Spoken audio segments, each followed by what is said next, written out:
सबसे पहले फणेश्वर नाथ रेणु के धरती पर भैया जी का स्वागत है। बहुत बहुत स्वागत है सर, प्रणाम करता हूं हृदय से। आंचलिक उपन्यास के सर्वशक्तिमान कहानीकार, उपन्यासकार, मैं उनको प्रणाम करता हूं। आप पूर्णिया के धरती पर आए हैं और आपने फणेश्वर नाथ रेणु का जिक्र किया, इसके लिए मैं धन्यवाद देता हूं। अरे भाई, मैं कैसे भूल सकता हूं कि वो कौन सी तीसरी कसम, मैं कैसे भूल सकता हूं भाई।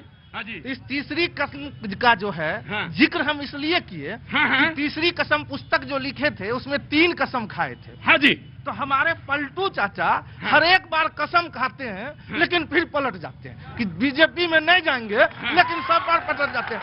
इसीलिए तीसरी कसम फिल्म से उन्हें सीख लेनी चाहिए कि उनकी स्थिति अब ये है कि बिहार की कोई जनता उन पर विश्वास करने को तैयार नहीं है। क्योंकि बिहार की जनता इसलिए विश्वास करने के लिए तैयार नहीं है कि वो एक कभी बोलते हैं मिट्टी में मिल जाएंगे लेकिन बीजेपी के साथ नहीं जाएंगे, लेकिन वो कब चले जाते हैं ये किन्हीं को पता नहीं होता। तो इसीलिए बोले कि फणेश्वर नाथ रेणु की धरती है ये।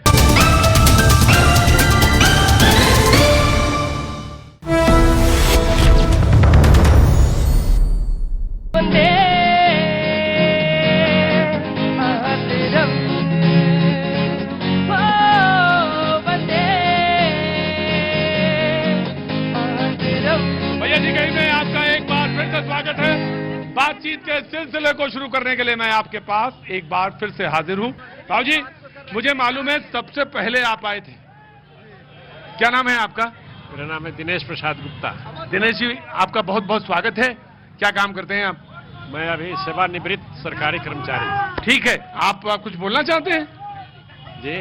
कुछ कहना चाहते हैं? नहीं, हम यही कहना चाहते हैं कि लोग मुख्य मुद्दा को नहीं उठा करके सब बीती हुई बातों को निकालते हैं, एक दूसरे की नुक्ताचीनी कर रहे। मुख्य मुद्दा क्या है यहाँ की जनता को, उसको उठाना चाहिए लोगों को। जो मुख्य मुद्दा है वो उठाना चाहिए। हाँ, कौन बोल रहा था?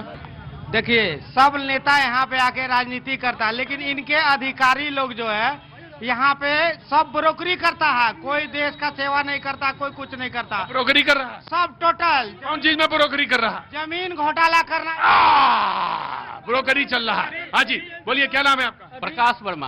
हाँ जी, प्रकाश वर्मा। प्रकाश जी, क्या काम करते हैं? प्रैक्टिस कर रहा हूँ मैं। काहे की? Income tax. इनकम टैक्स की? अच्छा, बहुत अच्छी बात। बोलिए भैया, हाँ जल्दी बोलिए।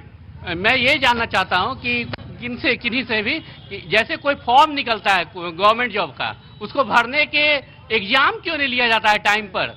उसका टाइम आते उसका शेड्यूल क्यों नहीं है? शेड्यूल होना चाहिए और प्रॉपर शेड्यूल होना चाहिए। बिल्कुल जी। और ये बहुत महत्वपूर्ण सवाल है, ये बहुत, कि आप एग्जाम ले रहे हैं तो उसका प्रॉपर शेड्यूल हो कि कब एग्जाम होगा। जी आ रहा हूँ जी। हाँ जी, बैठिए बैठिए, मैं आ रहा हूँ, आपके पास आ रहा हूँ जी। बाबूजी नमस्ते। सबसे पहले नमस्ते आपको। मैं परसों आपका देख रहा था पूर्णिया शहर में, आप घूम घूम के सबसे ले रहे थे। हाँ जी। तो इंटरव्यू, तो मैं सोच रहा था कि मैं देखता हूँ टीवी पर, लेकिन आज मेरा सौभाग्य नहीं है कि आपसे दर्शन नहीं हुए।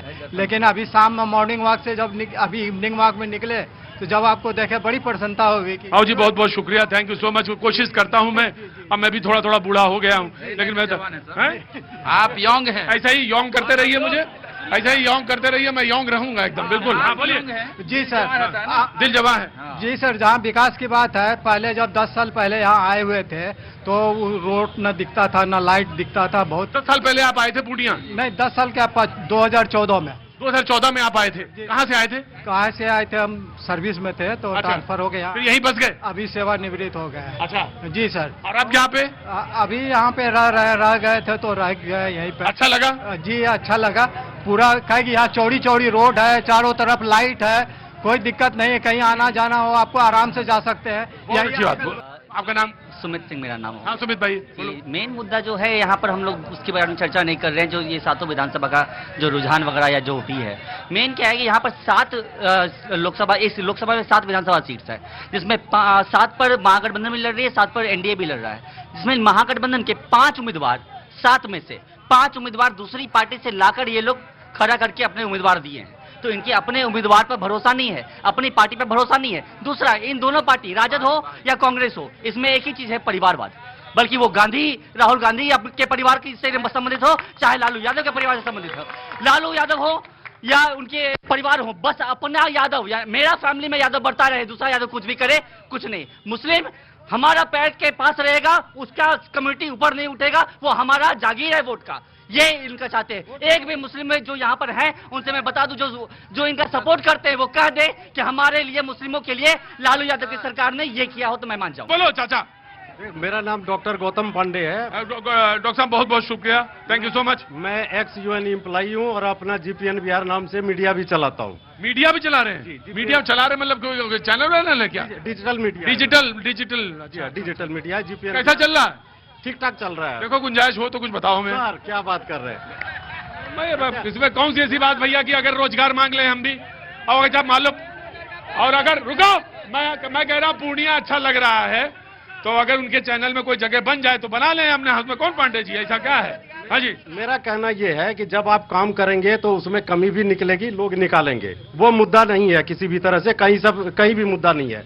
मेन मुद्दा मेरा आरजेडी के साथ में है कि इन्होंने जो अभी घोषणा की है, टोटल बिहार का बजट है 3,17,000 करोड़, ठीक है। 2,54,000 करोड़ रुपये की घोषणा इन्होंने सिर्फ 5 मद में किया है, जिनमें 3 करोड़ सरकारी। पांडे जी मैं समझ गया तुम्हारा सवाल कि ये पैसा लाओगे कहाँ से? सुनो मेरी बात। ये कोई नहीं। अरे पांडे जी सुनो मेरी बात, पहले चुनाव जिताओ तो फिर देखेंगे बाद में। यही तो बात है, यही तो होता है। तुम ऐसा काम करो, तुम्हारा काम है सिर्फ जिताना और हरवाना, तो तुम पहले जितवाओ फिर हम बाद में बताएंगे। इसी में पब्लिक को बेवकूफ बना रहे।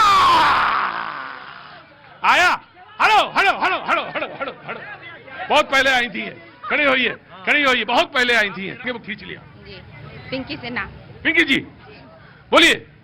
जी हम लोग तो महिला हैं और मैंने महिला है तो दिख रही है, महिला है दिख रहे हाँ। तो महिला यहाँ आपको 7 बजे रात में खड़ी हुई नजर आ रही है। ये मेरे माननीय जो नीतीश कुमार जी हैं उनका देन है। इन लोगों ने कहा कि 10,000 रुपया महिलाओं को घूस के रूप में दिया गया है, तो इन लोगों को बता दें कि महिला जो आज घर से निकल रही है वो सिर्फ नीतीश कुमार जी की देन। आपने अभी एक महिला व्यापारी को देखा, बक्का व्यापारी। तो बड़ी गजब है भाई महिला व्यापारी, मैं आपको प्रणाम करता हूँ भाई, अद्भुत है आप भाई, अद्भुत हैं। नहीं अब आप ईश्वर करे आप 10 में पहले नंबर पे पहुंचे मक्का में। जी हाँ जी। आपने देखा कि बिहार में व्यापारी काम कर रहे हैं, उसमें भी एक महिला व्यापारी को आपने देखा कि आगे ये जो महिला, वो भी पूर्णिया में देखा मैंने। पूर्णिया में आपने देखा, ये नीतीश कुमार जी की देन है। राइट, अब बोलिए बाबूजी। मेरा नाम क्या है आपका? मेरा बीजेपी से सवाल है। हाँ बोलिए, बीजेपी तो आगे आ जाइए, आगे आइए। नाम क्या बताइए, नाम बताइए। अफरोज खान। अफरोज भाई बताइए, सवाल बोलिए, ठोक के। 101 टिकट इन्होंने दिया, उसमें क्या एक मुसलमान नहीं था? गिरिराज जी बोलते हैं कि जो मुसलमान बीजेपी को टिकट नहीं देता वो गद्दार है। ये शब्द कैसे यूज किया उन्होंने? किसने? गिरिराज सिंह ने। देखिए मैं बोलता हूँ, जवाब दे देता हूँ। देखिए कोई किसी को मेरी बात सुनो, कोई किसी को सर्टिफिकेट नहीं देगा। जितना आपके वालिद का खून इस देश में गिरा उतना ही मेरा गिरा, उतना ही गिरिराज का गिरा।